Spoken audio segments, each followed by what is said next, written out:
Okay, go ahead, Dawn. And if you all can let me know if anyone's absent. I can't Yeah, really tell. so in the room here at the school, we've got Mr. Betterton, Robbie, Benji, and Rodney. Okay. So Michelle is absent. So far, yeah.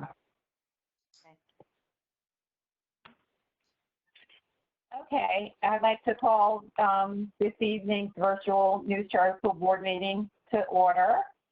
Welcome to everyone who is watching. What, Rodney? Are we good with the recording? Yeah. I was trying to display it in the room here. You're good. Keep going. Oh, okay.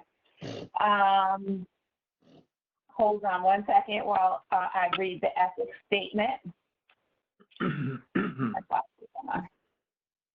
Board members are reminded that it's our duty to avoid conflicts of interest and the appearance of conflicts of interest as we handle the work of this board. Does any member of the board know of any conflict of interest or any appearance of conflict with respect to any matters coming before us at this meeting? If so, please state them for the record.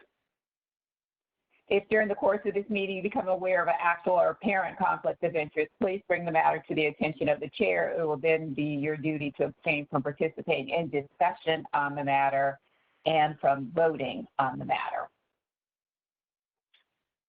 Okay, so we thank you, Nicole, for getting us the agenda. If you had a moment to review it, then I'll entertain a motion to accept tonight's agenda.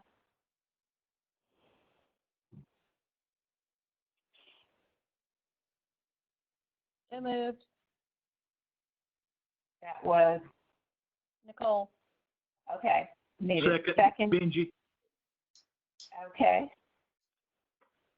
Any discussion? All in favor? Aye. Aye. Aye. Aye. Okay, motion is passed. We do have an opportunity for public comment, I believe, if they want to type on the chat. Is that correct? Yeah, we can try that, Dawn. Okay. If anybody's got any comments, they can just send it to me and then I can unmute them. So any public comment can be forwarded to Mr. Dunn, or you can attempt to put in on the chat session.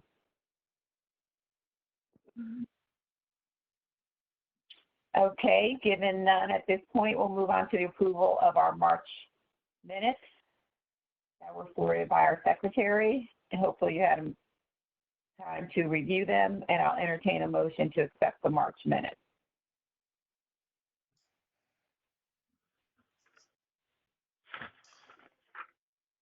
So moved. Motion to approve. That was Paul. Yes. Okay, and who seconded it? Rodney, second. Rodney. Okay. Any questions? All in favor? Aye. Aye. Opposed? Okay, motion passed. The minutes have been accepted. I'm not sure, but I'm fairly confident we do not have any updates from the Booster Club or from the Student Government Association. Okay, so we'll just move right into our director's report. Okay. First thing I want to talk about is I had Amanda Schwartzlander to do a participation survey. I wanted to find out how the teachers are interacting with the students over the internet and to see the percentage of students participating. I was not able to get a real good total number on that, but from what I see so far, it looks like running about 80 to 85% participation by the students. Some teachers are recording 100% and some a little bit less. So it looks like we have good participation. I understand from comments from the academy leaders that after some of the students figured out that the grades were not going to be taken, the amount of work kind of slacked off a little bit. So I guess that was anticipated and understandable. But it looks like the switch to online has been fairly successful, and I really do appreciate the faculty and staff for making the efforts to do that.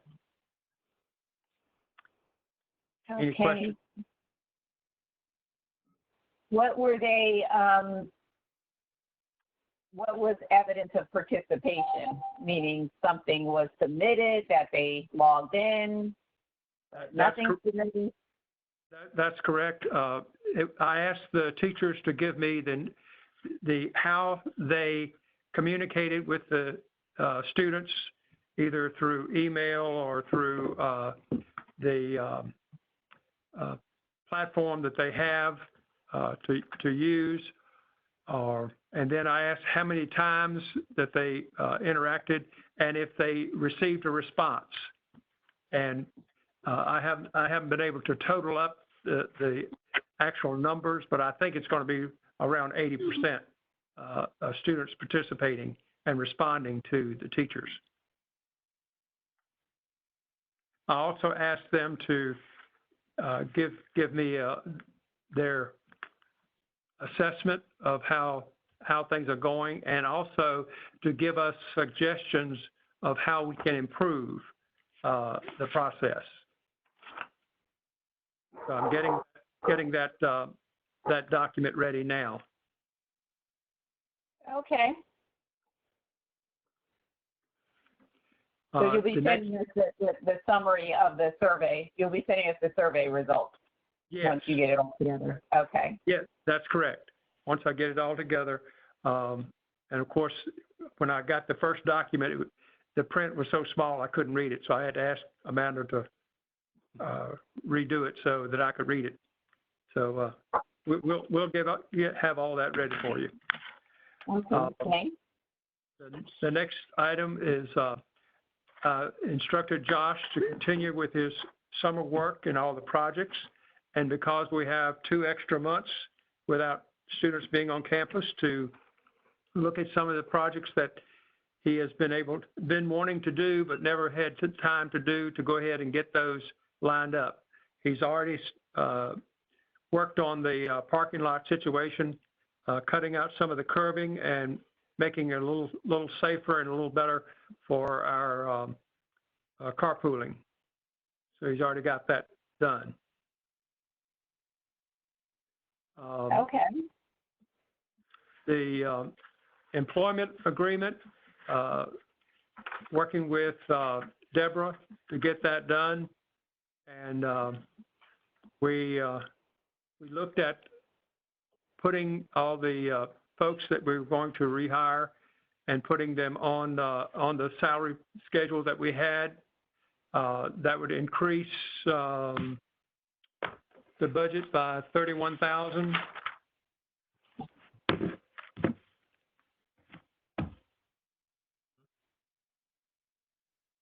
Is that something you want to discuss? Well, I mean that's just basically with the current staffing levels we have. When you add the 1 year based on the pay scale, it's roughly a net increase of about $31,000 for our total salaries. Now, is that including benefits or is that just the salaries? That's just salaries. Yeah, so you got to add about another 20 to 25% to that, for benefits packages on top of it. So right. Yeah, that's normal. Yeah. Let's see. I did add it down in my figures. 12,000. Okay, that's better. 21%.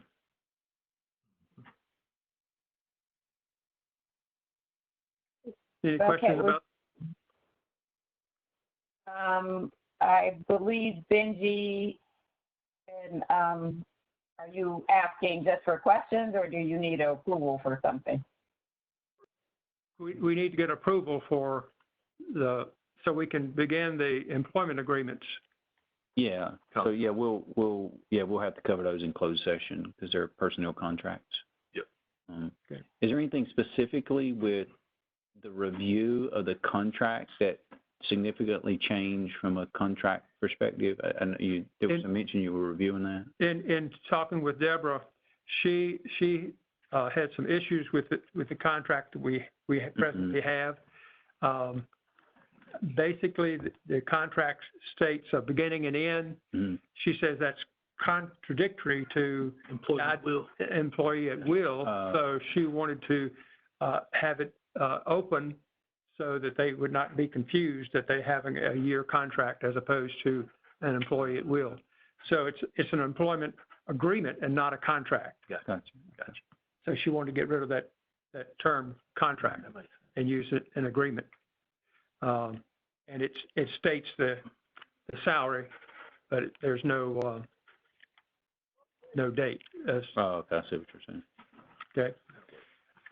And she also said that she thinks that there's some anxiety among employees each year, wondering if they're going to get a contract. And so she thinks this new system would help get rid of some of that angst at the end of every year in May or June, whenever we do those. Okay. So that's her thinking. So was that the only thing? What is but the angst would just move to an earlier month. Basically, the angst is really not eliminated until they actually have something in their hand. It has nothing to do with the timing. Right. Well, I think the idea is that the assumption, and I hate to be putting words in our mouth, but the assumption would be that your employment is always there. The only thing changes is your salary, unless you are dismissed. I don't think in an at-will state you can really give anyone much, confidence. That's the whole. There's nothing really that would stop anyone from giving somebody just 30 days and you're gone. Dawn, I think this is Jane. Huh? Sorry, I think what he's trying to say, I want to make sure, is that she's suggesting that moving forward, we don't do this annually. That once someone is employed, they're employed until they're released from, until we give them that 30 days.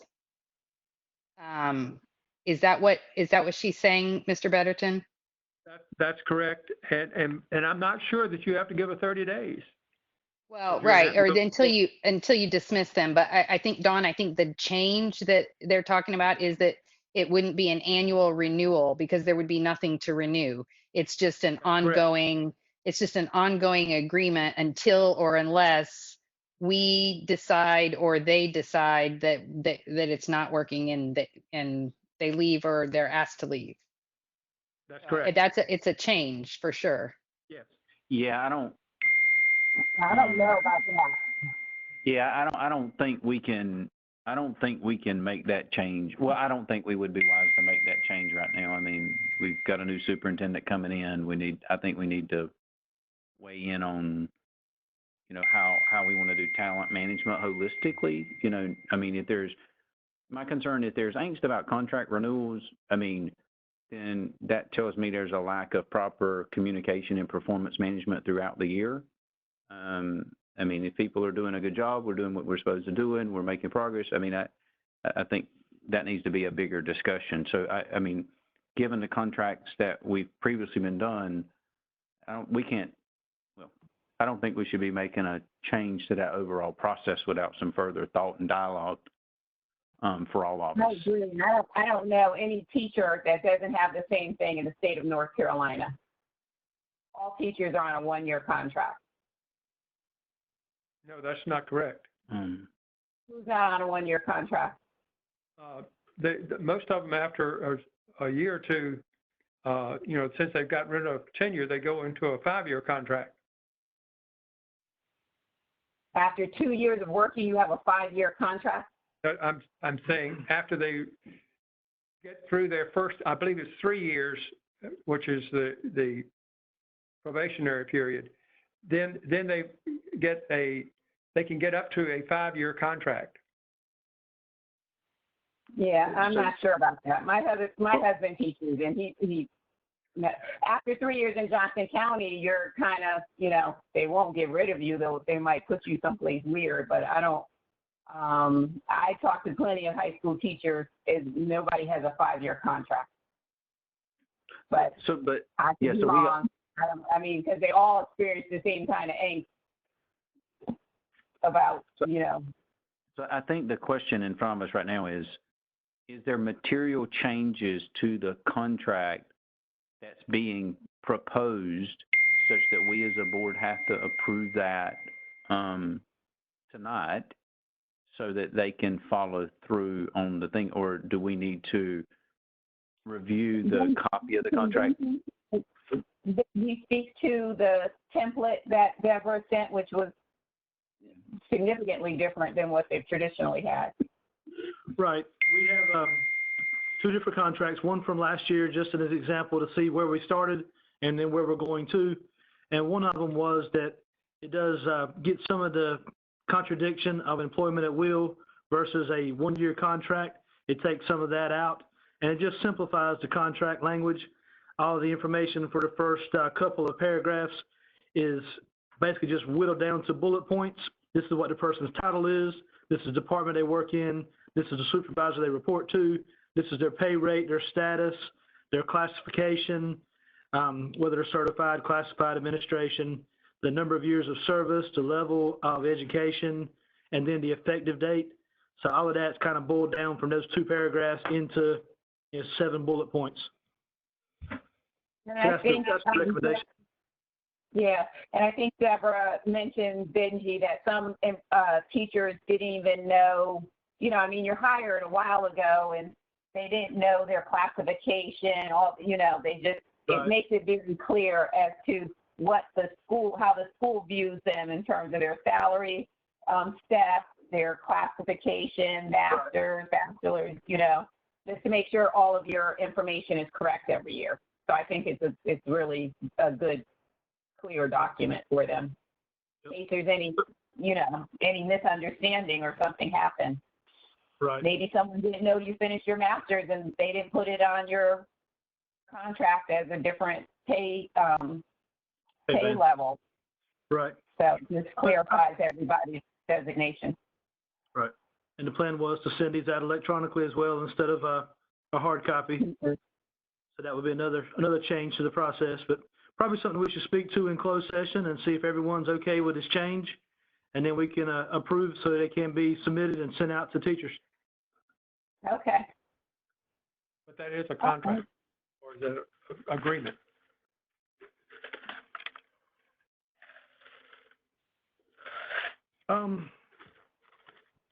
Not sure. I don't see the title. The title contract. Even last year's was an agreement. I think it's just the verbiage and not the title. Okay. Okay, so we'll review both the the list of personnel and the new template for further discussion in closed session. Is that what you're recommending, Benji? Yes, ma'am. Okay.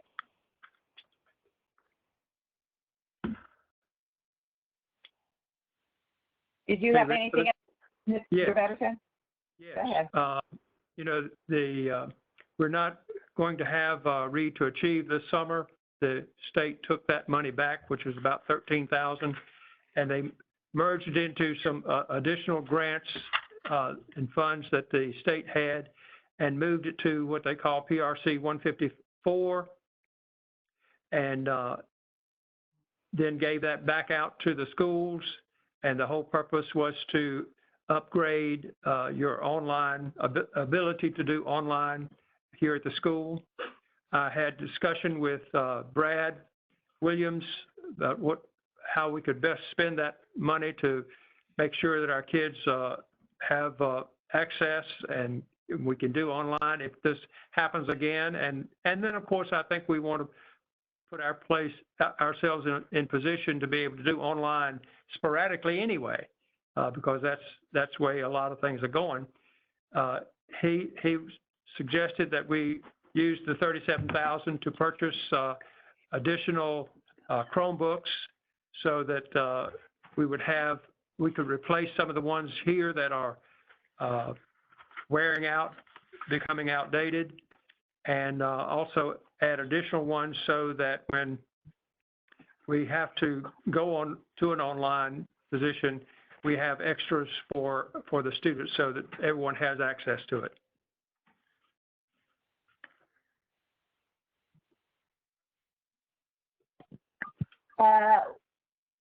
So I had mentioned just, Brad, if you're listening, was there any thought to purchasing just inexpensive laptops, because Chromebooks just do not allow for a lot of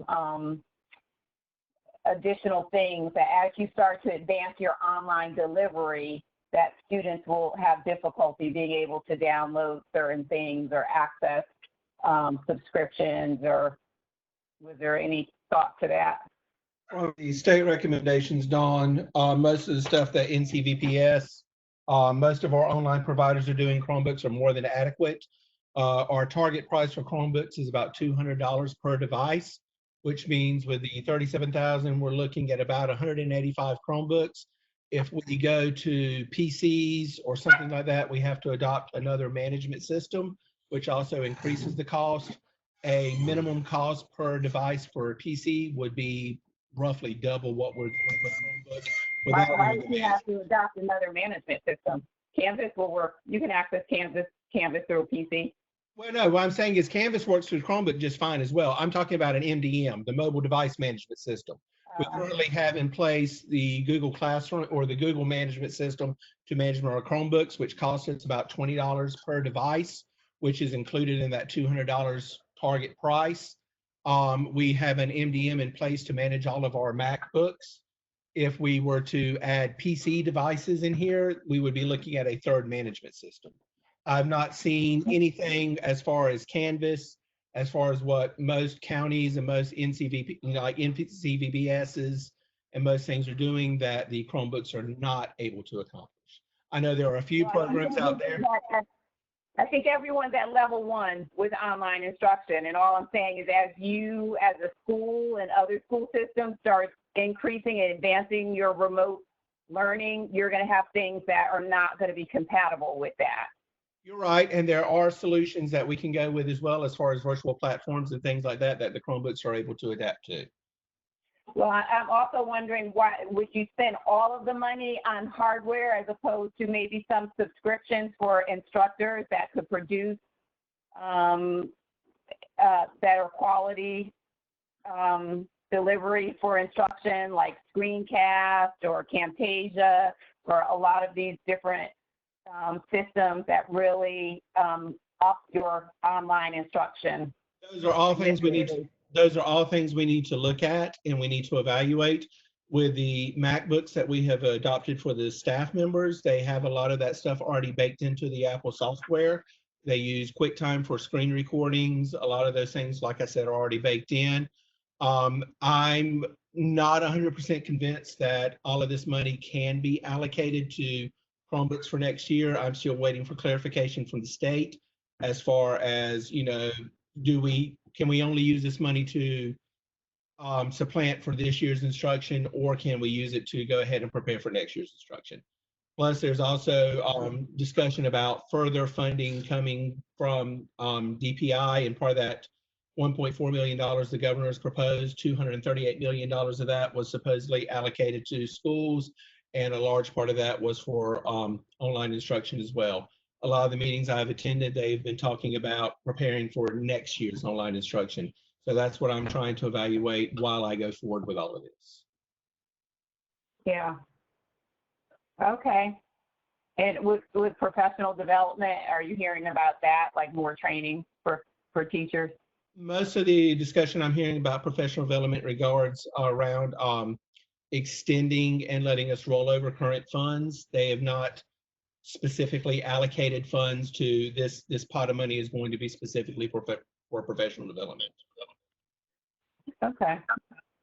It is a very changing situation that we are having to adapt to on almost a daily basis. Oh, of course. I'm just continuing to attend meetings from the state level and from everything I can attend to and see what they are providing. I do not think they have a clear picture of what federal is going to allow us to do, and I think it's one of those situations where everybody's waiting on the level above them to decide what's going to happen. But we're just trying to be as agile as we can and to adapt to what we can as best we can. As to that degree, with the $37,000 that we know that we have right now, my recommendation is to spend, if any of that we're going to be using to devices, my recommendation for devices for this moment is for Chromebooks. Okay. Thank you. I'm going to mute myself now, and if you have any questions, just let me know. Thanks, Brad. Thank you.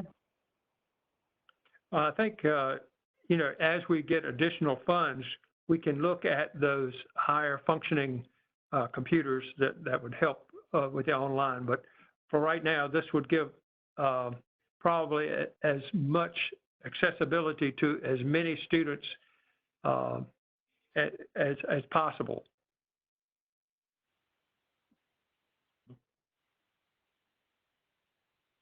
Okay. Okay. Now, I'm not sure if you've gotten the notification that graduation has been postponed until June the 12th. Hopefully by that time, have some form of graduation. What's your plan B for you not being able? Yeah, for you not being able, I mean, if you look at the governor's plan, it's gone from 10 people in phase 1 to 50-ish people in phase 2. By phase 3, you think it's going to go back to like 300-400 people? Well, we hope so, but our plan would, of course, to do it either virtually or do it on campus with everyone staying in their cars and doing it that way. So some form of fashion. Yeah. Some schools, I'm advising the high school students for CCP, and they're saying that a lot of their schools are talking about a drive-by graduation. Of course, they're much bigger schools, but I do think that we might want to have a solid plan B that we can quickly, you know, deploy to families in case this doesn't match up with what the phase-in plan is. Right. Okay. Mr. Betterton, this is Jane. Are you all saying that that your plan is to have graduation on the 12th, whether in some format, or are you potentially looking at other dates as well? According to Nowinski, we'd like to do the 12th as a firm date in some form or fashion, either virtually or a drive-by, or if we allowed to, have it in the gym.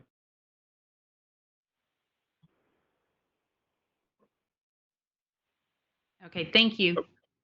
But we feel like the seniors certainly need closure. Oh, yeah, absolutely. So when will you make that decision? As far as the academy leader is concerned, the decision has been made. Now, the method, well, of course, we haven't made because we don't know what the circumstances will be at that time. But we pretty much settled. I'm sorry, we can't make the decision on June 11th that it might be drive-by. No, but we'll certainly going to have plenty of time to get communication out there and have the students and the parents to be adequately participating. But we can't make that decision which method we're going to use. We just centered in on June the 12th as our date. Okay, well, virtual requires a lot of prep. Yep. And there's also a cost factor. I mean, for some, if you have a dry fire, do they have to pay for their cap and gown? I think the students have already paid for them. They've already got theirs.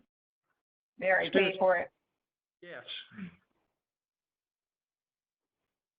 Okay. All right. That's pretty much it. I think we did want a little discussion, although if we haven't done some hard additional planning for graduation, but just some number one thoughts on the fall and maybe some scenarios. I sent an article out to you all from Ed and C. This is today, but maybe some scenarios where we cannot actually come back in our normal fashion. I mean, even today, the government was talking about staggered times, not eating in the cafeteria, smaller classrooms. So if that continues in that conversation, maybe because there's a resurgence of the virus, or it's, some people saying seasonal and you just need to do some things differently. Is anyone kind of talking about that now? No, we haven't talked about that yet. I'm sure that will be a topic in our next operational meeting Monday. Okay. This is Jane again. I think that would be a really good idea. I've been hearing on some of the other boards that I'm on about schools considering things like 3-day, 2-day kind of thing, where Monday, Wednesday, Friday, the first half of the alphabet, for example, comes to school and the last half does it virtually, and then Tuesday and Thursday they flip. And then the next week, it's the opposite. I think there are a lot of different possibilities that we should be thinking about for, at the very least, for social distancing. But it brings up a whole host of potential issues about monitoring students for illness, potentially, or masks, or a lot of different things. And I know that we don't know what that's going to look like, but I feel pretty confident that it's not going to look like it did last fall. So I think that, like Dawn was saying, I would love to hear some thoughts and to begin the process of really thinking outside the box, so that we have a variety of options to choose from as we get closer, so that we can do what we need to do, and hopefully get kids back on campus in some form or fashion if possible. We'll deal with that at the operations meeting Monday and begin doing the thinking. And as we do that, we'll communicate that with the board. All righty. Did we want to have just a brief discussion about any pursuit of emergency funds? I know there's some stuff that they've directly given to you. I know there's so many things coming out that, and we're not eligible for everything, but we didn't necessarily have a direct person responsible for maybe reviewing some of these grants or forgivable loans, or, opportunities for us to get some additional funding.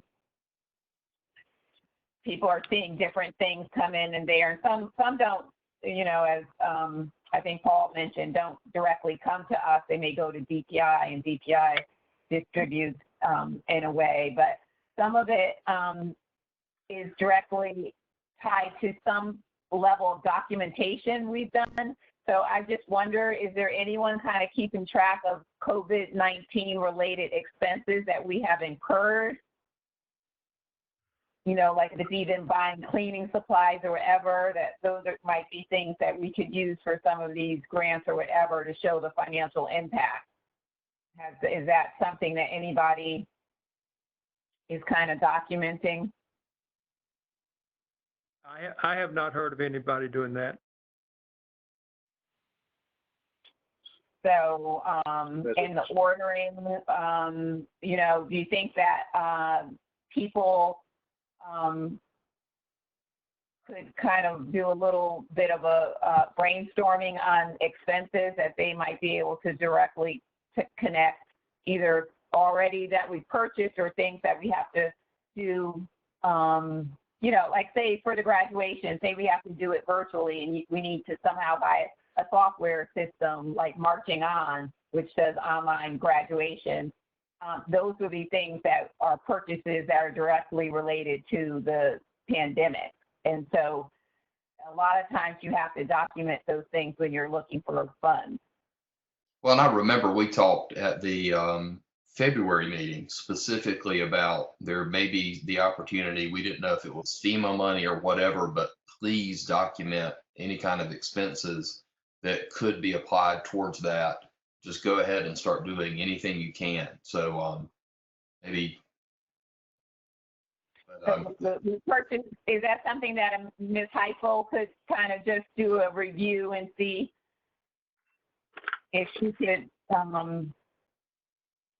start seeing if anything we purchased? Certainly, I would say any and all of Josh's stuff related to cleaning supplies should be stamped as COVID related, that we kind of keep in a file so we know the financial impact of this to our school.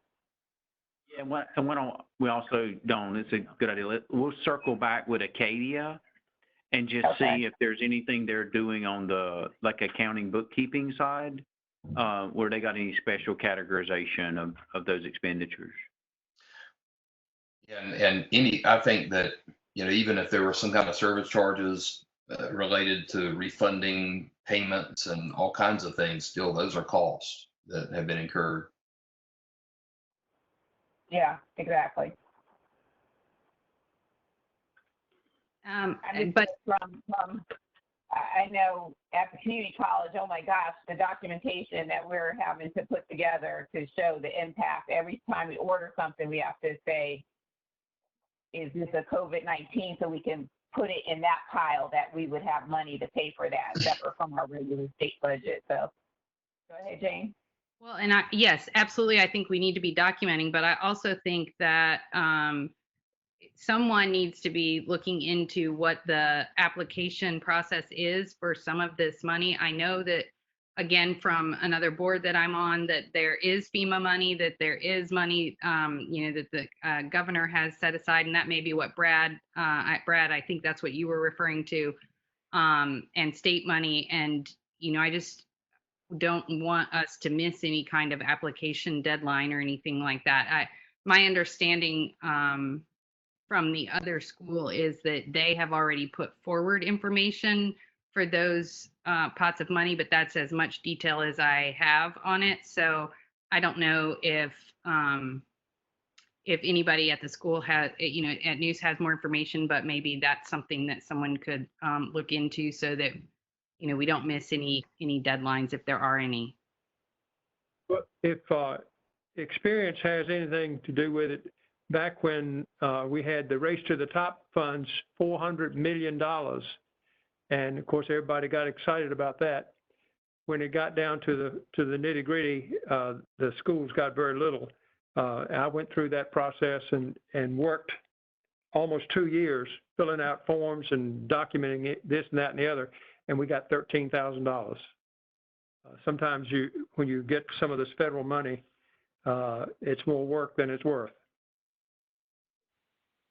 Yeah, so let's do that. Let's just at least circle back with Acadia, maybe touch point with a couple of the other educational counterparts we've got with some of the other schools around us. Right. Let's just kind of see what we come back with. Yeah, I mean, I think it's going to be a tough state budget year by all accounts. So we need to, you know, I think, as Rodney's saying, explore as many avenues as possible. I'm hearing 5% cut. It's bad. They're saying, you know, I mean, you have extension on tax receipts, you have people out of work. I mean, it's just what we're hearing is going to be bad. To that end, the state is actually allowing us to roll over a lot more funds than we've been able to roll over before, especially some of our federal funds and the Title I and things like that from the emails I was reading today.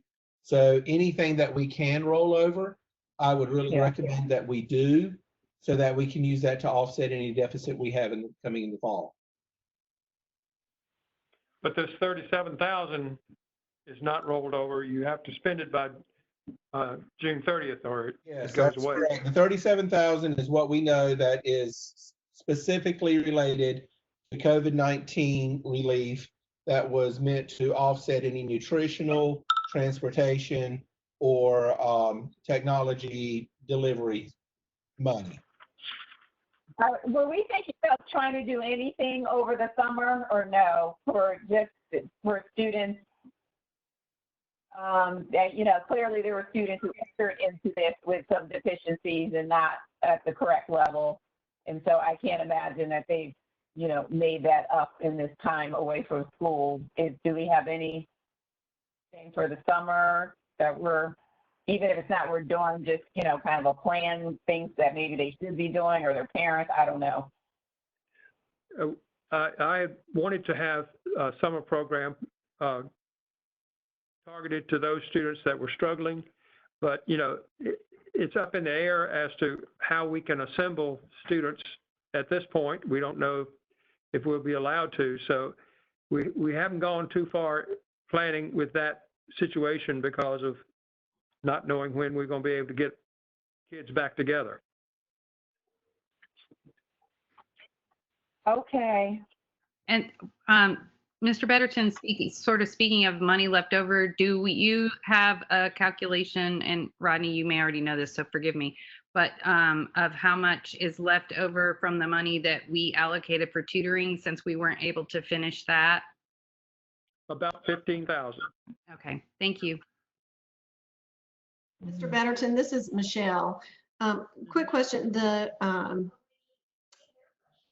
flexibility that you were just talking about, or maybe it was Brad that mentioned it, that an email had come out. Was that related to the bill that was filed today regarding budget flexibility for education? I'm not aware of that. There was a bill, it's House Bill 1035, and there's a section in there that's temporary budget flexibility and delay. For budget flexibility, it says that for the remainder of the 2019-2020 effective school year, effective from the date of this act becomes law until June 30th of 2020. Any other provisions of the law, local boards of education may transfer and may approve transfers of any unexpended cash balance in an allotment category to another allotment category subject to the following limitations. There's a series of limitations there. I just didn't know if that was what you were referring to or. Michelle, the flexibility I was referring to was the stuff that from the federal level, Title I, Title II, Title IV, those pots of money. That was something that Betsy DeVos was wanting to push through. We may want to pay attention to the House. Bill, go ahead, Mr. Betterton. Yeah, what that bill refers to is the ability to move money from one fund to the other. In the traditional public school, you do have different pots of money. For the charter school environment, we basically have two pots, federal and state. So you don't have all the different pots that they have. So that really doesn't apply to charter schools as much because our pot is not so big, so you don't have different categories inside of that. It's basically state funded, and of course with the charter school law, it gave us that flexibility of funding. So it's all in one pot. So we don't have, that really doesn't apply to us.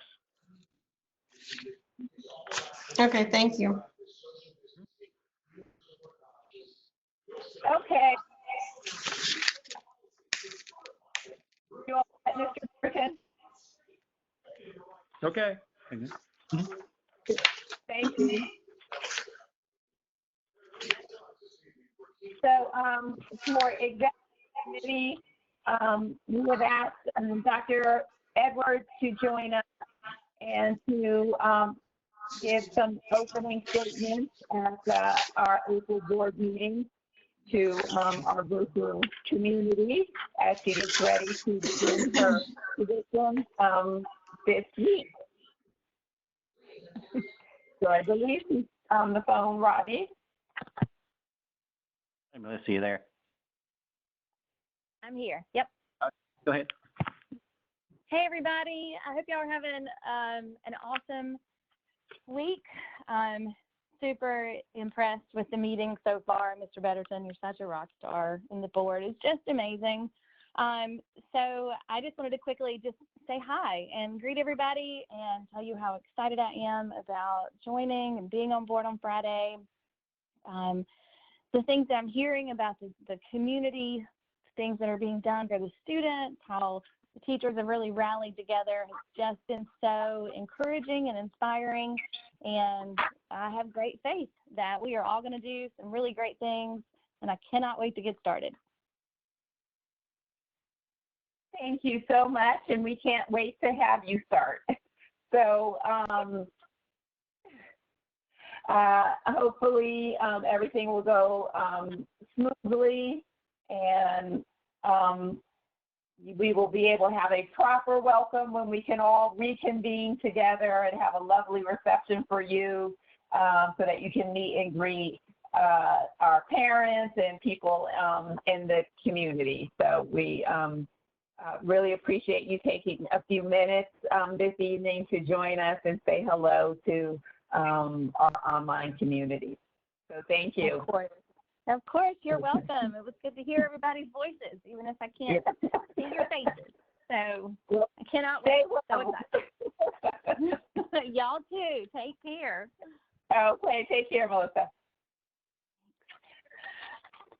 Okay, is there anything else from executive committee that I am forgetting or need to do? All right, finance committee. Yeah, let me, give me 1 second and I'll bring up the budget so everybody can see it. We have 2 items. One is just our standard reviewing our budget. And then the other one is we want to quickly review the follow-up action item we have from the last board meeting around the audit contract. So really quickly, no major changes to the budget. We're still, I mean, naturally there's going to be some changes in expenses over the next month just because there's not students on campus from a facilities perspective as far as utilities and those kind of things. We expect they're going to go down to some amount. And then we're still waiting on some finalization of any funding changes from Acadia to the state, like the PRC funds that Mr. Betterton referenced before. But as of right now, no major signs of any changes in the budget. So we just need to approve this one for our March budget that we approve in April. And Rodney, can you just clarify what this one is? I don't see the title. Go ahead. Well, this is what we do is we always approve the budget from the previous month. So this would be the March budget that we're approving in April. It runs from March 1st to March 31st. So Nicole, this is Robbie. I move that we approve the March budget as presented by our treasurer. Second. Okay, that was Paul seconding. Any questions or comments? All in favor? And then I did want Aye. Opposed? Okay, the budget's approved, March budget. And just to give a perspective, as we, there's been some references. I've been tuning in to a couple of different forums. A number of people have been kind of sending me information in the background about, budget planning for next year. There's everything from flat discussions to 5% to 10% down in our budget for next year. Who knows just yet, depending on how long this stuff goes on and what the state does. But so just give a perspective in our bank accounts. I mean, remember we've got a little over $50,000 in the pension liability account. That money has to be held in reserve. We've got a reserve account where, remember, we had been moving money over kind of in a savings holding account. That account's just over $851,000. Our operating account is currently at right around 1.3 million. Now, again, that's that money, have we exhausted all the state funds? Do we know yet? So what we do is we always exhaust the state funds and then we spend the local ones. We're probably getting pretty close to exhausting those. So the balance in that operating account has got to carry us through the rest of the fiscal year. So we'll watch that, really closely over the next, couple months. But you still got local money coming in. That's right. So there'll be some additions to that, but that's what, and so we'll look at the balance of that operating account as we get closer to the end of the fiscal year. But projections are we're going to be somewhere around $1 million cash reserve, which this is why you save money. I mean, this is what it's all about right here. I mean, we've got some flexibility that going into next year. I mean, if we have to take some money out of reserves to do what's right for our staff and students, then we can do that. So I'm glad we're not in a position where we're sitting on zero cash in the bank. Going into next year would not be a pretty picture right now. So it's been tough over the last few years with some of the things we've had to do, but I'm thankful we did it right now. But Brian, does that still, according to Jay, represent how many months of operating costs? Well, he was talking in the neighborhood of I think it was 4 to 6 months. So no, we don't have that deep of pockets yet. But no, and for that would be a goal to get a little closer to that. Yeah. Well, I mean, I think we need to. I think it's. I think we should set some targets as part of our strategic planning process for looking at a multi-year plan. I will say, as I reflect back on what we did over the last years. We had to be conservative in areas that, weren't easy for any of us. And so I think we're going to have to be really strategic about where we save money and then what we go after as additional revenue streams. But I think that is part of our overall strategic planning process, where we invest and how much. I mean, these are going to be some big decisions going into next year for us. As we look at things like we talked about, teacher compensation, those kind of things, we're just going to have to put them all on the table. Well, you probably need a building plan. Yeah, I mean, it's all, when we look at our strategic planning process, that's what's going to come out of that. Right. Should be a holistic list across the institution to say, where are the big areas, right? I mean, naturally, it's, you look at facilities, you look at infrastructure, you look at compensation, you look at technology and remote learning, and there's going to be some big buckets that emerge from those, and that's where we're going to have to make trade-offs.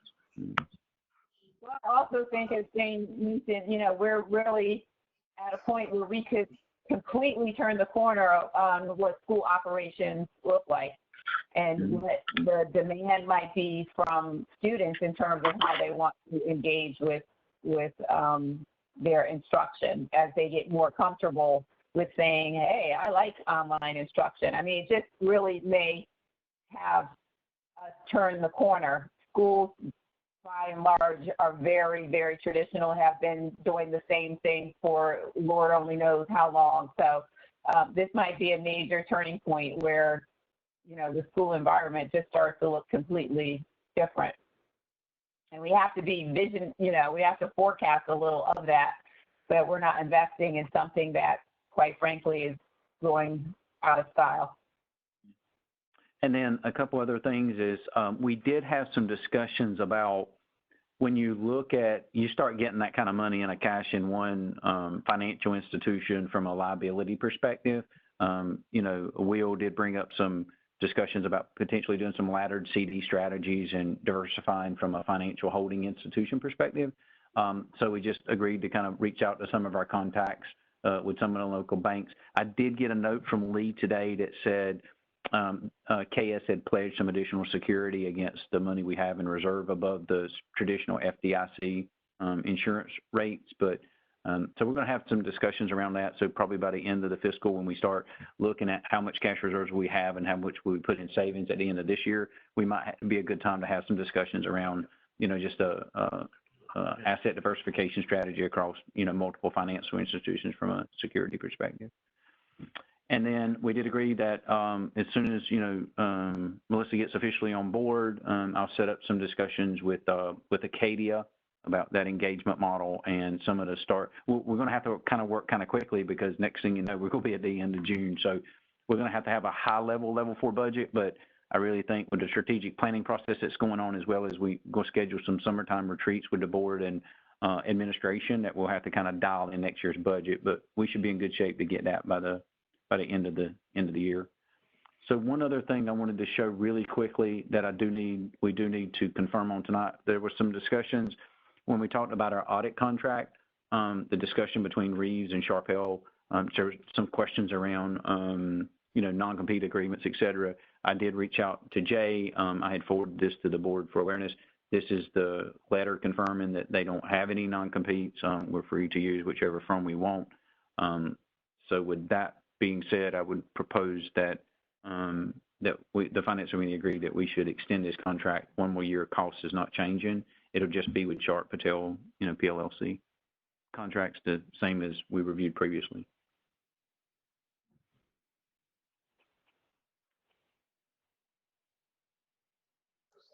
We're entertaining a motion, or if there's I make a motion to approve this contract change. Basically, all that's changing is the name of the principal. Second.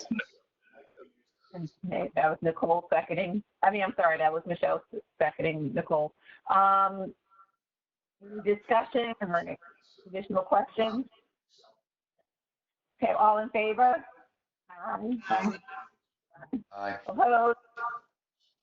Okay, motion passed. That's all I have. Okie dokie. Was there anything Robbie needed to add for facilities? Mr. Betterton covered it. We're going to, I've been talking to Josh also. We're getting a lot of work done. When Ms. Edwards gets on board, we'll start back planning our every bi-weekly meetings as far as facilities and that type of thing, so we can get everybody engaged. So look forward to her coming on board. Okay. Let's remember Dr. Edwards.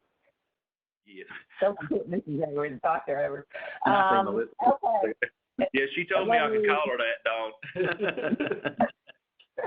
I'm just sticking with Melissa because one time I called her Dr. Gilbert, and so these couple of names were confusing me. I said I'm just calling you Melissa.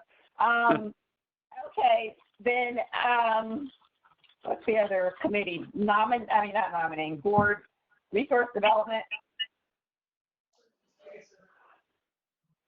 So we basically one of the things was this resource or development. Do I need Resource.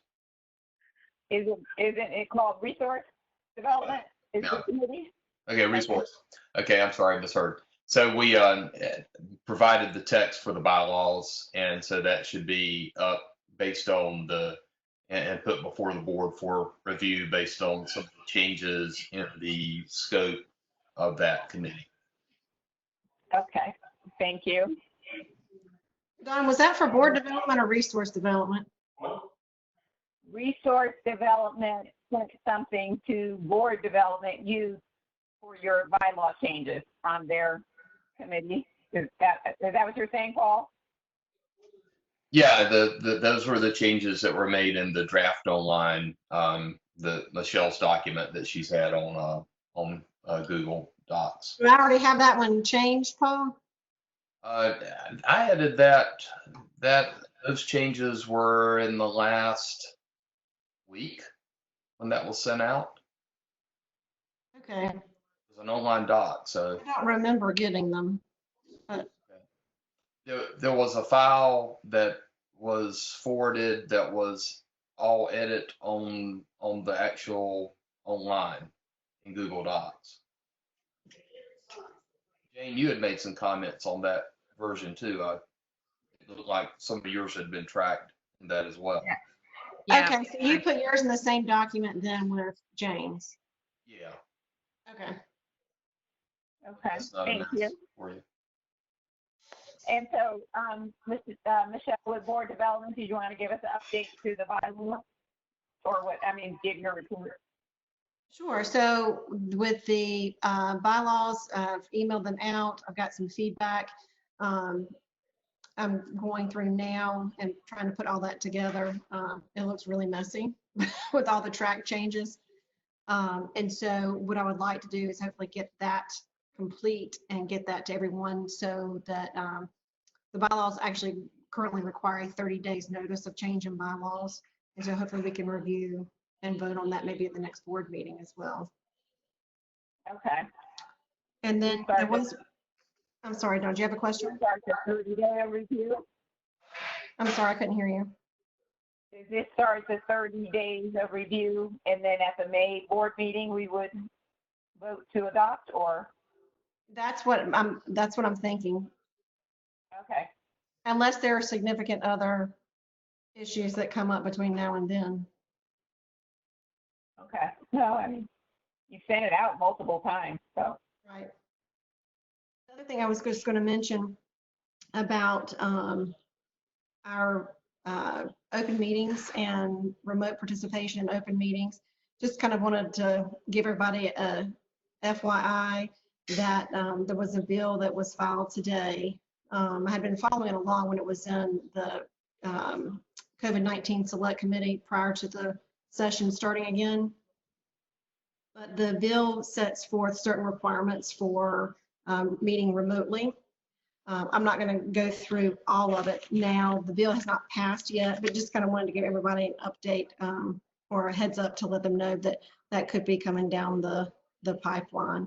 One of the things that stuck out to me was a section that says that if the public body maintains its own website, that they would be required to have a live feed to their board meetings on the website. So that was one thing that stood out to me, but there are several other things I think mostly we're already in compliance with, but just kind of wanted to give you a heads up. You said we would have to have like a live feed could not be through Facebook, it has to be through the website. That's correct. Michelle, this is Jane. Can I ask you a question about committee meetings and remote participation and in terms of open meetings? Are we supposed to be streaming that? Like, is there anything in there about that? So there will be in this current bill. One of the things that it talks about, I'm going to get to that in just a second, Jane. One of the things that talks about. That's okay. No, I'm going to go through an order, and then, but I'll come to that. It talks about identifying yourself, the board members identifying him or herself when the roll is taken, at the commencement of the remote meeting, prior to participating in deliberations, including motions, proposing amendments, raising points of order, and prior to voting. All documents to be considered during the remote meeting shall be provided to each member of the public body. The method of simultaneous communication shall allow for any member of the public body to do all of the following: hear what is said by the members, other members of the public body, hear what is said by an individual addressing the public body, and to be heard by the other members of the public body when speaking to the public body. All votes shall be roll call. No vote by secret or written ballot, whether by paper or electronic means. The minutes of the remote meeting shall reflect that the meeting was conducted by use of simultaneous communication, which members were participating by simultaneous communication, and when such members joined or left the remote meeting. All chats, instant messages, text, or other written communications between members of the public body regarding the transaction of the public business during the remote meeting are deemed public record. The remote meeting shall be simultaneously streamed live online with a telephonic option, so that the simultaneous live audio and video, if any, of such meeting is available to the public. If the public body is conducting the remote meeting, maintains its own website, that live stream shall be available on the website of the public body, accessible in a conspicuous location on such website. If the remote meeting is conducted by conference call, the public body may comply with the subdivision by providing the public with an opportunity to dial in or stream the audio live or listen to the remote meeting. Did that answer your question, Jane? Well, yeah, I don't think, I get there's intent and there's the letter there. I don't think that it means it has to be an embedded technology stream within an HTML page on the home page. I mean, it's, what I'm hearing is it has to be accessible, and which whatever technology platform we choose, it doesn't matter to me, as long as we provide those access instructions and it's a live stream. Yeah, my question specifically is about committee meetings because, I know we've always posted those on our website, but now that they're remote, I'm just not sure if. How many You board mean members, like the how many finance board committee members are meeting? meeting in the committee meeting? Pardon me? How many board members are meeting in the committee meeting? In my committee, it's just me. Okay, so I'm the only- you would not be required to give notice. It Okay. would not be because it's not a quorum. Okay, that was my concern. I just wanted to make sure I wasn't out of compliance with something accidentally. Okay, thank you. Yes. And so they did have a committee meeting today on this. It's being referred to another committee tomorrow. So there could be still changes to this, but again, I just wanted to give everybody a heads up that it may be coming. You have to have your video on. Do what, Dawn? You have to have your video on. Do I have to have my video? Oh, do you have to have the video on? When we're having open meetings, then you have to have your video on. So I don't think so. I was reading in here. I don't see it right offhand now, but it seems like you had to, if you were not visible, that you had to have some ways to identify. Okay. Identify your presence.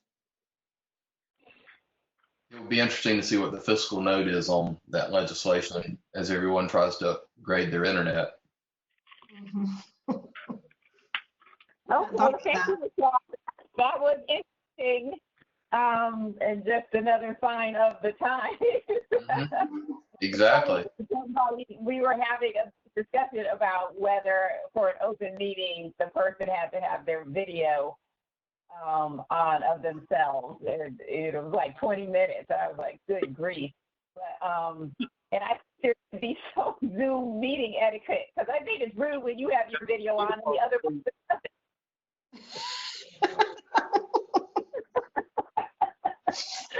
I agree, Dawn. You big task in front of you. Anyway. I had a conference call. Zoom meetings. That's why I'm so fixated on things. I had a conference call this morning, and my coworker who was conversing with me did not have her video on, and I just really thought that was unfair. Okay,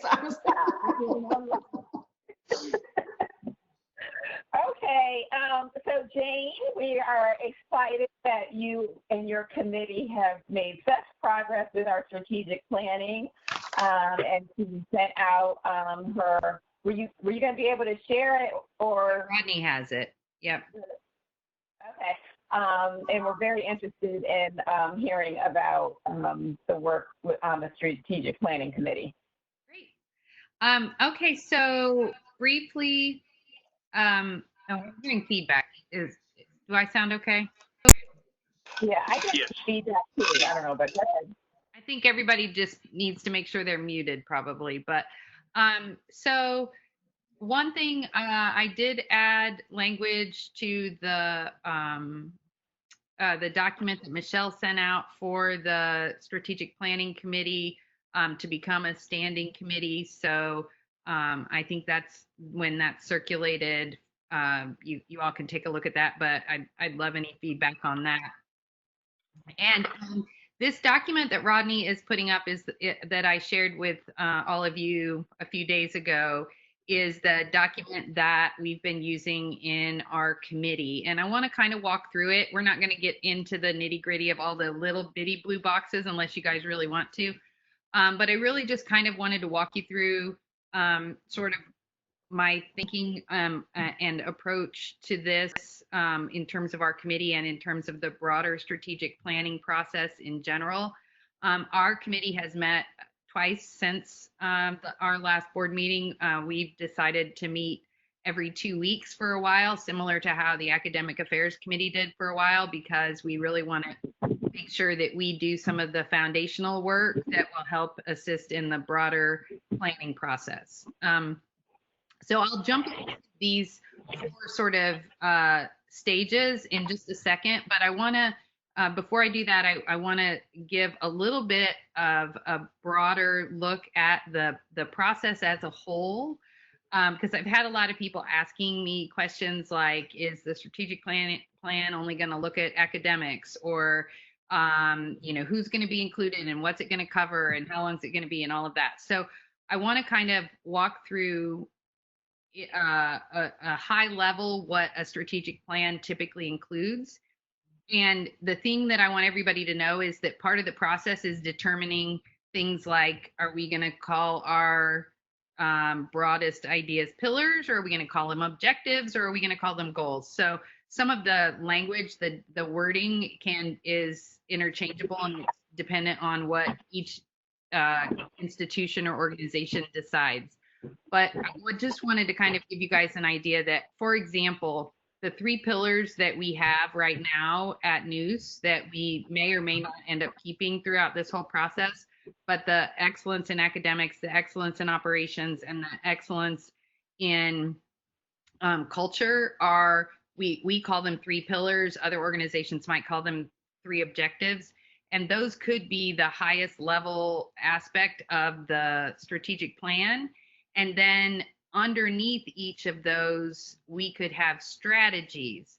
So, we could easily, under operations, for example, sort of what Rodney was saying, we could have a strategy regarding finance, or regarding facilities, or other things. And under culture, we could have a lot that talks sort of about the daily experience of both students and staff and faculty.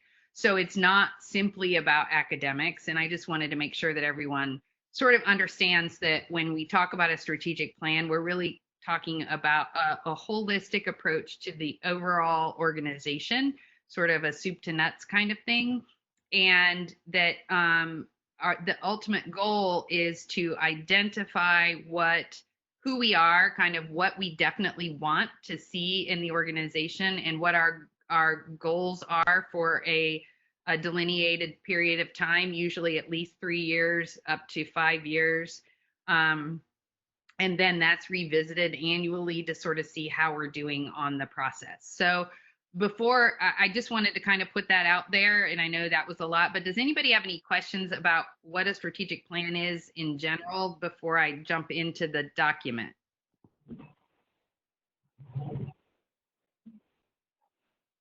Okay, great. And feel free, if you do at any point have questions, to let me know. So the way that this works, and what I really wanted to kind of let you guys kind of fill you in on, is that I see this process as having these 4 phases. And I wanted to talk to you about sort of who I feel like owns, for lack of a better word, owns each of the phases. And some of them are going to be sort of co-owned potentially by multiple groups. So this first column, the determine our position column, is really the foundational work of doing a lot of research. And this is where I see this is where our committee is focused right now. So my charge to the committee has been that our biggest responsibility is to do a lot of the, for lack of a better word, to do a lot of the grunt work of the strategic plan in terms of researching things like our analyzing the external environment and analyzing the internal environment. So we're gathering data, we're looking at surveys, we're internally, we're looking externally at comparing, finding data from other schools, other charter schools, other public schools in the state, and on and on, to get that market data, to get demand for services, to look at employee input and culture and things like that, so that we'll have a lot of that information that we can then share as we move forward. And we've done a lot of that. We've had members of the committee work on the external environment. We have other members of the committee working on the internal environment. And so we're gathering that data. The next thing that we're planning on doing is starting to take that data and identify the strategic issues that we feel probably need to be addressed by the school. And those are not necessarily negative issues. Those are just things that we feel like a strategic plan for News Charter School should address these things. Some of them we may already be doing and doing very, very well. Some of them maybe we aren't doing yet at all, and some of them may be things that need to be improved upon. But again, this is just, these are recommendations. There is nothing set in stone here. This is just information that we're going to be passing on as we move into the second and third columns. And the SWOT analysis, which is that fourth little blue box down there, which if you haven't ever been involved in a SWOT analysis at an organization, thanks, Rodney. It's about, it stands for strengths, weaknesses, opportunities, and threats. And so the committee, after we identify a lot of these issues, we're going to do a first pass. It's not set in stone, but a first pass on a SWOT analysis of those issues where we identify strengths, weaknesses, opportunities, and threats, and whether or not, and certain issues might show up in more than one place. So something could be both a strength that we're already doing well, but there could be a threat because a competitor is also doing it well or has added something that looks like they might be potentially doing better than us. Or it could be a weakness, but it could also be an opportunity. So my thought process is that most of the things in that first column are going to be where the committee is focused in the next several in our next several meetings, so that we can then bring that foundational information forward as we move into the second column, which is developing our strategy. Any questions about that first column, determining our position? So just to be clear, Jane, what I'm hearing you saying, there's no decisions being made in the first phase, if you will, really just information gathering. Exactly. That's really where the committee is focused. The committee is not making any decisions, and will be asking for additional information, and right now are in the process of sort of asking stakeholders to help us gather a lot of this information. But yeah, we're not making any decisions. The committee is not planning on making any decisions. So good question.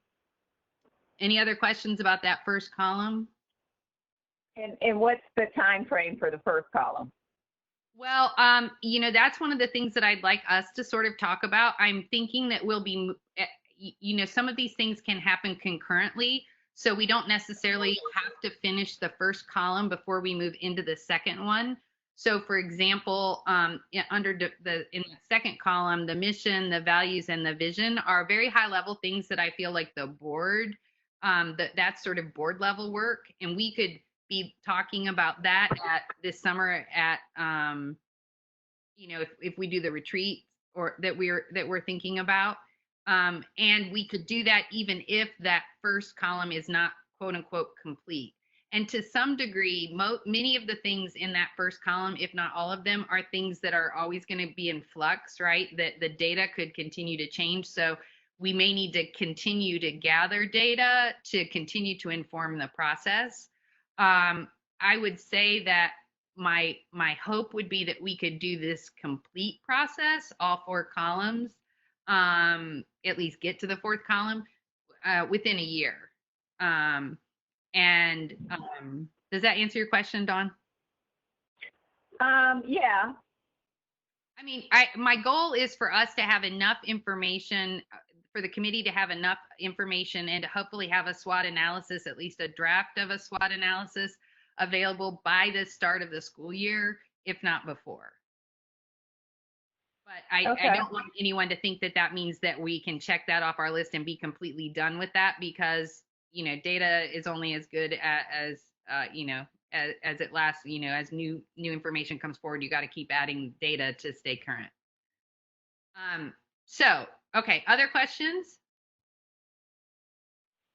All right, so then in that second column, like I said, the develop our strategy column, I see this as much of this as board responsibility. And I know that we have a mission and, and vision. I know you guys have done a lot of that in the past, and I'm not necessarily saying that we have to start from scratch, but I do think that in the process of developing a strategic plan, even institutions that have had mission, vision, and values statements for a long period of time often go back to those and sort of do a gut check to see if this is really what we want, especially given everything that's going on with COVID and online learning.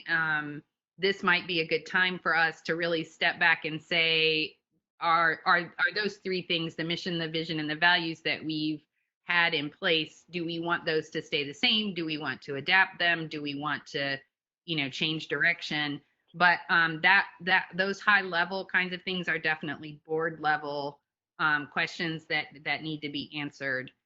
And then the other half of the things that are on there, I think still board level, potentially including some of the committee, but also beginning to think about where we'll really be in the third column, the build our plan part, which my hope would be that we could put together a very broad coalition of stakeholders, and that this is the part that will take the most time, that has the most meat to it, but that we would put together a broad coalition of stakeholders to include the board, the strategic planning committee, certainly administration, and I see administration coming on into the at the the bottom half of that, developing our strategy into the building our plan process. And certainly also for the broad coalition, we would want to include teachers, parents, and in thinking about trying to include students, I was thinking about potentially inviting some alumni to participate, to give us kind of a student perspective without necessarily having current students involved in the process. But that would be something that would need to be facilitated, I think, so that, because when you get a broad coalition of people, it's a large number of people in a room over a period of time, you really need to have a plan in place for how to facilitate that. And you have to already have that foundational data and the SWOT and all of that, and you really need to have the high level kinds of information like mission, vision, values, and potentially even those pillars or objectives, if that's what we want to talk about, the long-term objectives that are in the develop our strategy column. And then you take that broad coalition of people and you work to really drill down using the SWOT and the organizational goals or objectives, and you start to craft the strategy and the action plan, the action steps to reach the goals or objectives that you have set. Okay, so questions now. I'm going to pause again. So this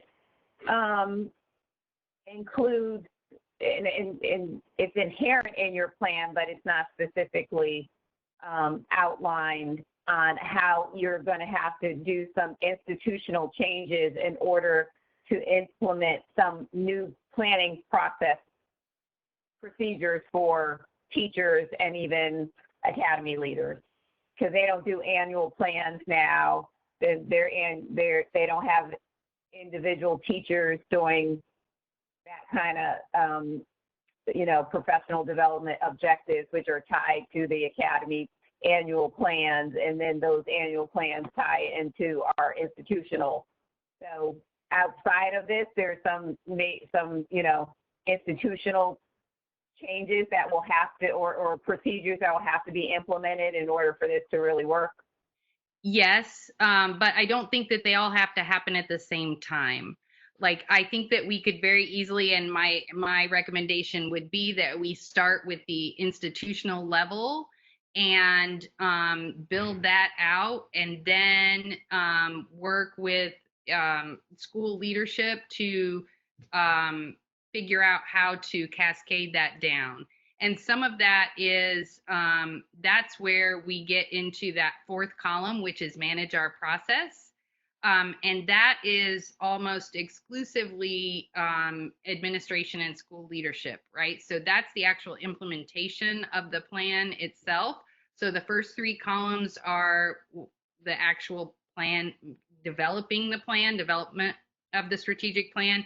And then the fourth column is the implementation part. So it's the rollout, it's setting the calendar, it's providing training, that just exactly what you're talking about, Dawn, providing training to staff and to teachers, giving them the tools that they need. And then it also incorporates quarterly or annual or both check-ins, depending on, I have here adapt quarterly and update annually.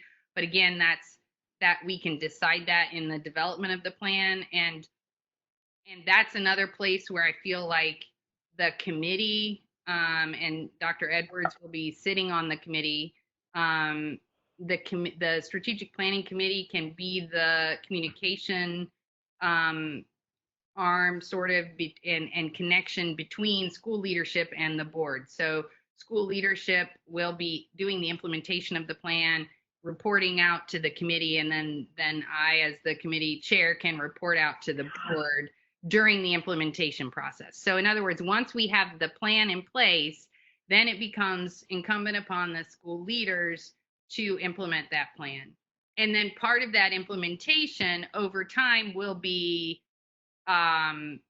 sort of cascading down from institutional level goals down to, we'll have school leadership goals, and then we'll get down, like you were saying, Dawn, to teacher goals. And the ultimate idea is that, just like you were talking about, that when if I am an individual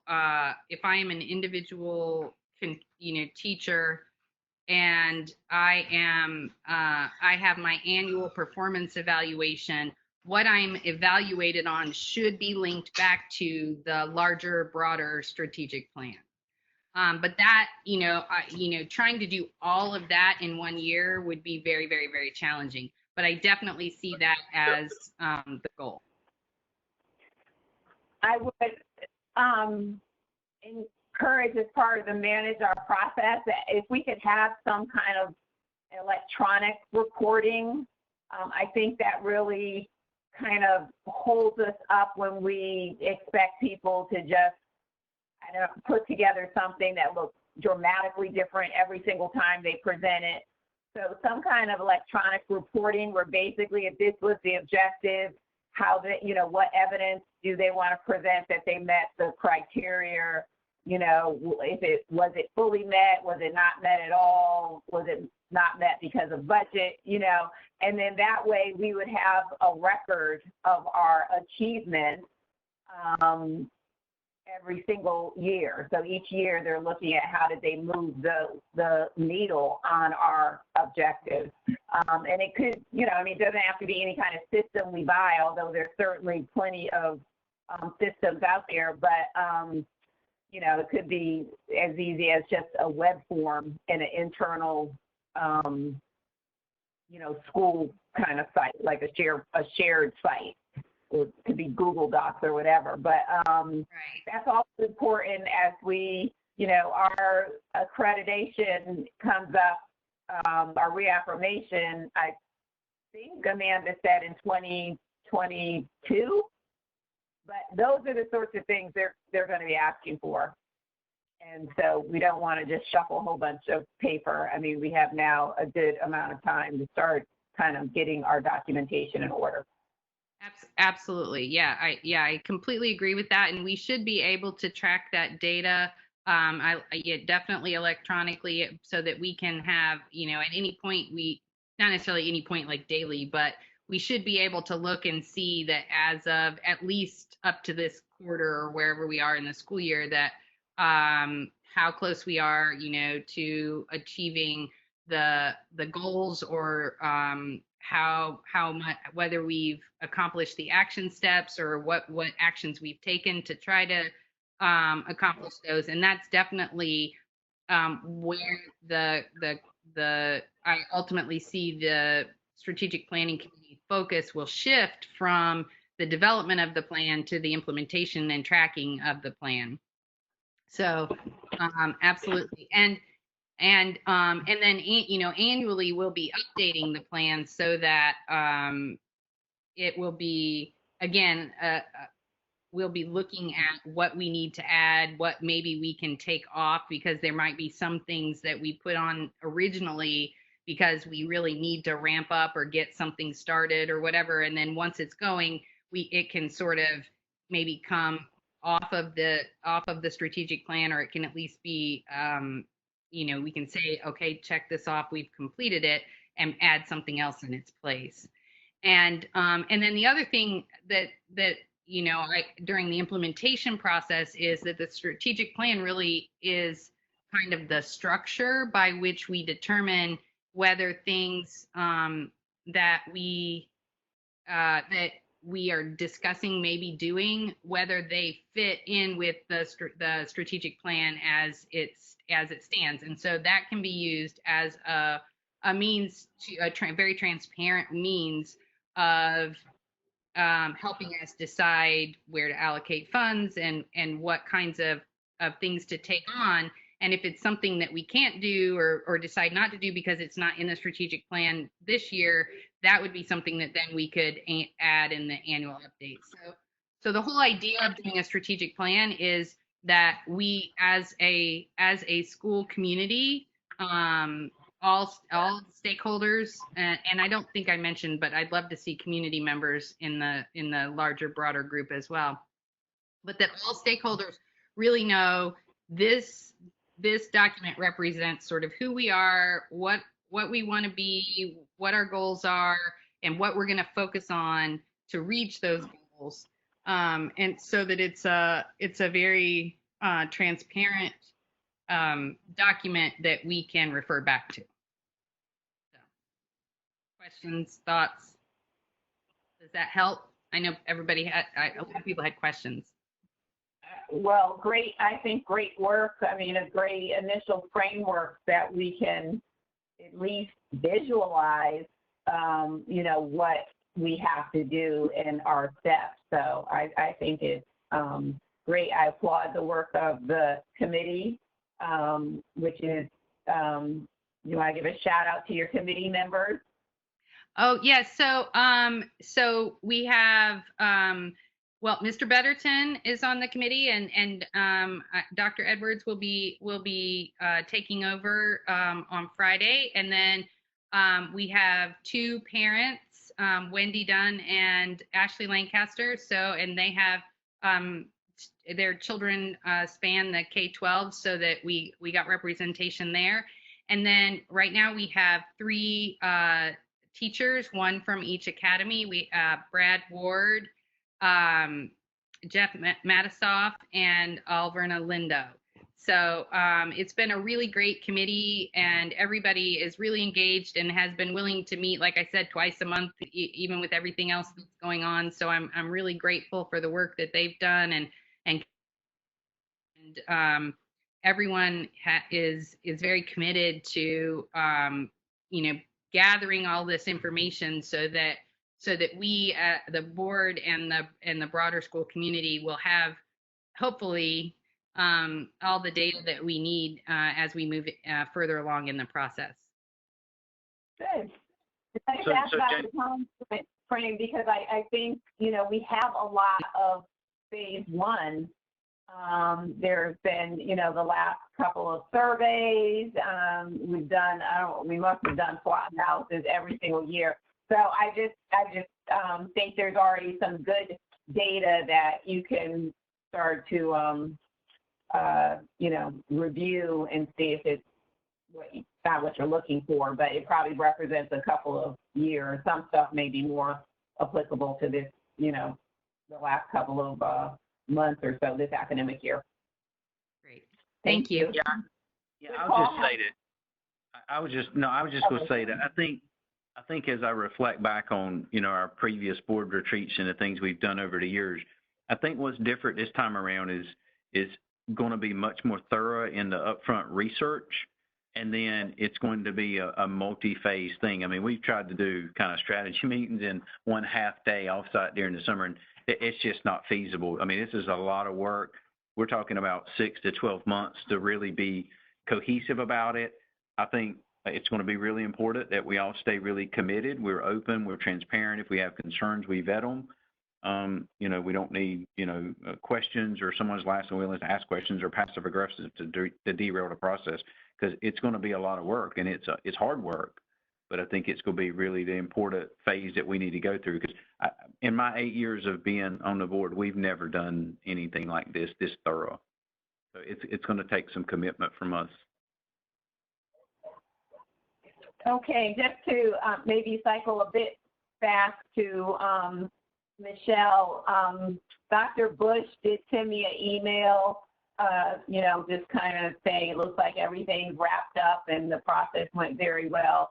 And he offered himself, as he did earlier when we met with him, to facilitate some board training or a board retreat. So I just wanted to put that on the table because he offered, and I chatted a little bit with Melissa, who thought, you know, at some point that might be a good time over the summer. We have absolutely no idea when that would work for the board, to just have some team building, or the board could have separate board training, but just keep that in mind, that might be something that we absolutely need to do to assist with the transition to the new administration or administrator. I'm glad you brought that up, Don, because I was thinking about that earlier, that Dr. Bush had mentioned that at one of the meetings that we had with him.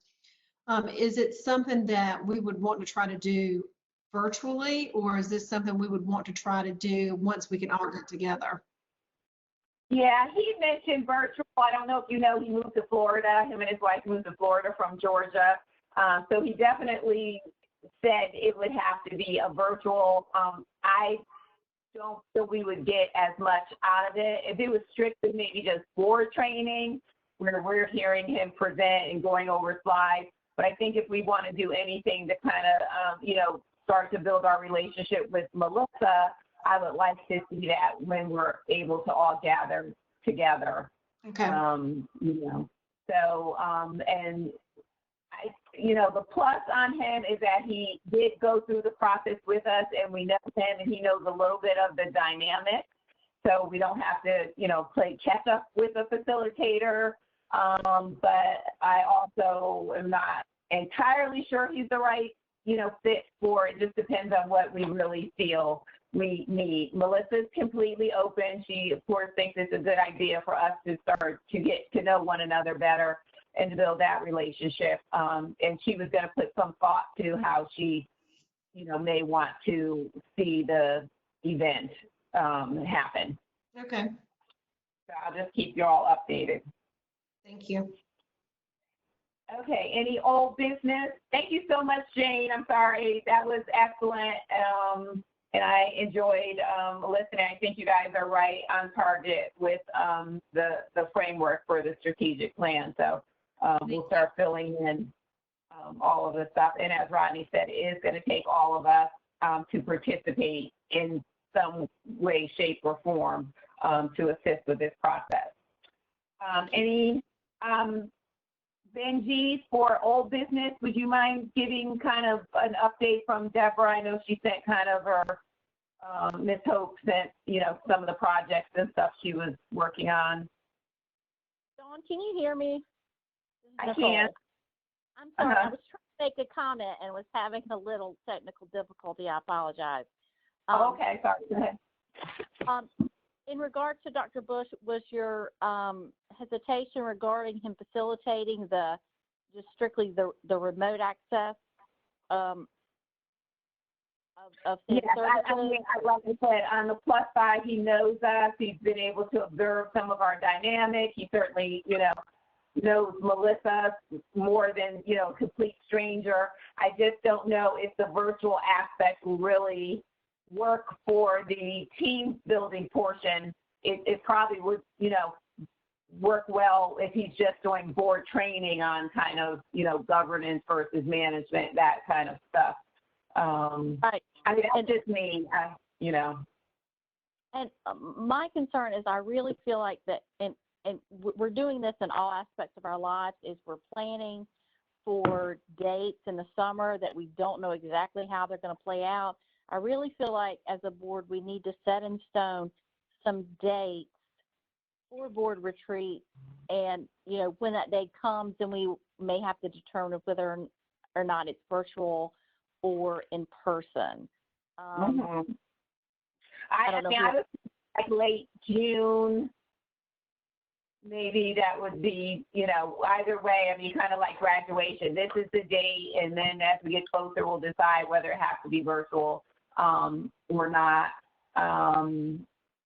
So I'm fine with that. I think that's a good idea.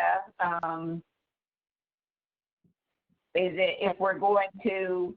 I mean, I just don't know about doing the number of hours we're used to doing for a retreat, like all day Saturday on a you know, WebEx or whatever. That seems like that might be a bit much. Okay. Well, maybe just think about those things, and we'll circle back. But just want to think about setting a date in stone in the near future. Okay. Because I expect that as people start to do something, if we're able to, some of those weekends are going to fill up pretty quick. So as soon as we get something down, you know. But I did like what I thought. You know, Dr. Bush was a good find, and appreciate him being, you know, Rodney locating him and knowing him, bringing him to the process. And I thought that he did a nice job and that he had some good perspective down. So yeah, it might be worth seeing if he can come up and do it. So yeah, I agree. And like I said, I think he observed a lot and was very astute in a lot of ways in terms of, you know, figuring out the dynamic after just one meeting or two. So I think that would be great because we wouldn't have to fill a lot in maybe for a person. But let's think about some days or how it would look. And as I said, I mentioned it to Melissa, and she was going to put some thought on what she felt it might, you know, she would like to get out of it as the new administrator and how she envisioned it kind of looking as well. Okay. Friday's coming. Huh? Because Friday's coming. Friday's coming. And we're letting her pick her own furniture after Rodney fussed at me because I picked a $5,000 desk. There you go. You got good taste, Dawn. Oh, it was a pre-owned desk, but it was the CEO's desk, and it was very fancy as soon as I saw it. And I knew she wouldn't tell me the price over the phone. Okay, Lindsay, thank you. No. Okay. If you're doing a good job. Got a project status report from Ms. Deborah Hope, our HR consultant. And I'll just hit some of the highlights of things that she's been working on to support us. Payroll and timekeeping was one of them, and did some interviews with some of the team to review our current processes, identify some gaps, and help us to streamline, use a little technology to help streamline that process. The technology will help us to provide the staff with on-demand access to pay stubs, W-2, some of the things we're looking into. Also, having an online platform for managing time off requests, electronic approvals for managing your vacation time balance, your voluntary benefits, enrollment, reporting features like that as well. And looking for, that's something that we can integrate with low or no cost to NOOS. Also working on recruitment and staffing. She has surveyed some of the hiring managers and talked about the hiring processes and working on applicant tracking system. Also looking to streamline the internal hiring workflow and improve candidate communications. Another bullet point topic is staff renewals. We talked about that a little bit, just looking at the electronic renewal letters for the coming year and just trying to get a little more technology added to that process as well. Also worked on the grievance policy. That's the staff and student as well as the parent grievance policy, working with Paul Worley on those. That's some of the highlights of Deborah's work that she's done for us over the past month. She did a really nice job on the grievance policy, and I haven't had a chance to read it all yet. I've taken it once over, but it's got some really, I think, some good process in that. So I got a few tweaks on it, but she's done some nice work. Where in the agenda does this fall under? Is this sorry? Old business. Also, the old business. Okay, thank you. And I want to just strongly encourage us to think about an investment in some of the technology tools that she's saying that we could get for, I don't know if a lot of them are no cost, but some may be low cost, because it has tremendously added to the efficiency of what, and the professionalism of what we're doing. And so I think those recommendations as she goes forward will be something that we need to seriously consider, because it definitely increases the efficiency of how we operate. Anything else on Ms. Pope's No, ma'am, I believe that was it. Okay, thank you. Any questions? Okay, is there any new business? All right, well then I entertain a motion to go into closed session. So moved. Second. No, okay, so So that was Rodney and Robbie. okay, thank you. Any discussion? Okay, all in favor? Aye. Dawn, what's the purpose of going into the closed session? We need to For stay. administrative, for personnel Okay, thank you. reasons. And I believe Rodney the directions are to go to the second link you sent? Yep. Okay, thank you.